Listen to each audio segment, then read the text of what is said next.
গোৱালপাৰা জিলা জনজাতি অধ্যুষিত অঞ্চলৰ বৰদামাল উচ্চতৰ মাধ্যমিক বিদ্যালয়ত অনুষ্ঠিত হোৱা বিদ্যালয়ৰ সপ্তাহৰ আজি নৃত্য প্ৰতিযোগিতা অনুষ্ঠিত হয়। উক্ত নৃত্য প্ৰতিযোগিতাত ছাত্ৰ-ছাত্ৰীসকলে বিহুগীত, ৰাভা গীত, ৰাভা লোকনৃত্য, গাৰুৰ গীত, পাহাৰীয়া নৃত্য প্ৰতিযোগিতাত অংশগ্ৰহণ কৰি বিভিন্ন লোকসংস্কৃতিক নৃত্য প্ৰতিযোগিতা প্ৰদৰ্শন কৰে। বিগত 7 দিন বিভিন্ন খেল-ধেমালিৰ প্ৰতিযোগিতাৰ অন্তত আজি প্ৰদৰ্শন কৰা নৃত্য গীতত শিক্ষক-শিক্ষয়িত্ৰীৰ লগতে ছাত্ৰ-ছাত্ৰীসকলে আনন্দ উপভোগ কৰে। অহা শনিবাৰে সাংস্কৃতিক অনুষ্ঠানত এই প্ৰতিযোগিতাসমূহ চূড়ান্ত নৃত্য প্ৰদৰ্শন কৰা হ'ব। এইবেলি লকডাউনৰ পিছত ছাত্ৰ-ছাত্ৰীসকলৰ উপস্থিতি আৰু খেল-ধেমালি তথা নৃত্য প্ৰতিযোগিতাত অংশগ্ৰহণ কৰা সন্তুষ্টি প্ৰকাশ কৰে বিদ্যালয়ৰ অধ্যক্ষ হৰকান্ত নাথে। শনিবাৰে আমি কৰিম বুলি ভাবিছোঁৱে। আমাৰ আৰম্ভ হৈছে আমাৰ 15 তাৰিখৰ পৰা। 15 তাৰিখৰ পৰা আমি আৰম্ভ কৰিলোঁ আউটডোৰখিনি। তো এইকাৰণে তাৰপিছতে আমাৰ এটা আহিল যে মুখ্যমন্ত্ৰী আমাৰ স্কুলত আহিম বুলি এটা প্ৰগ্ৰাম ৰাখিলে যোৱা 21 তাৰিখৰ পৰা। লগে লগে আমি আমাৰ বিদ্যালয় সপ্তাহটো পিছুৱাই দিলোঁ। দিয়াৰ পিছত 21 তাৰিখে আমাৰ সন্ধিয়া 5:30 বজাত মেছেজ দিলে আমাৰ স্পৰ্টছ অফিচৰ পৰা যে মুখ্যমন্ত্ৰী আমাৰ পষ্টপন কৰিছে কিন্তু কেঞ্চেল কৰা নাই, গতিকে হয়তো অহা সপ্তাহ বা জানুৱাৰীৰ ফাৰ্ষ্ট উইকত আহিম বুলি কথা দিলে। যিহেতু আমি গোটেইখিনি ৰং চং দি পেলাই গোটেই ফিল্ডৰ আমাৰ মাৰ্ক কৰি PIৰ দ্বাৰাই আমাৰ ভাস্কৰ দাসে গোটেইখিনি কাম কৰিলে, আমাৰ অলপ মনত বেয়াও লাগিল। ৰাইজ সম্পূৰ্ণ আমাৰ জড়িত আছিলে।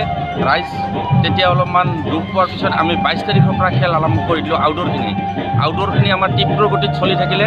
আমি 8টা বজাৰ পৰা 3:30 বজালৈ খেল চলালোঁ। লগে লগে আমাৰ 3 দিন যোৱাৰ পিছত এবাৰ ইনডোৰখিনি আৰম্ভ হ'ল।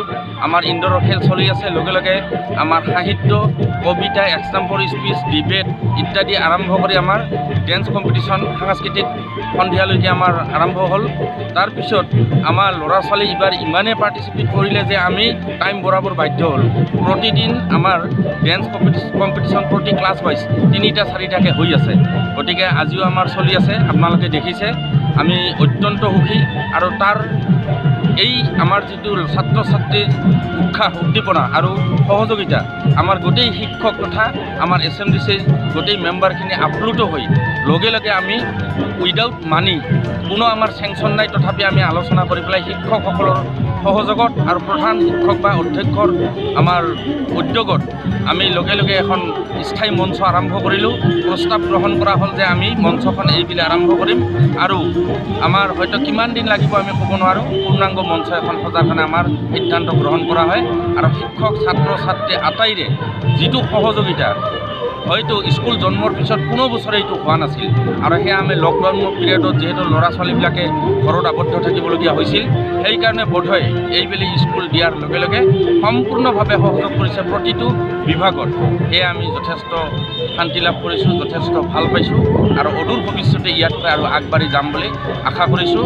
আৰু মই যদি এইখন বিদ্যালয়ত থাকোঁ তেতিয়াহ'লে ইয়াতকৈ আৰু হয়তো উন্নতমানৰ প্ৰদৰ্শন ৰাইজক কৰিম বুলি বা উৎসাহ দিম বুলি মোৰ মনত আশা পুহি ৰাখিছোঁ।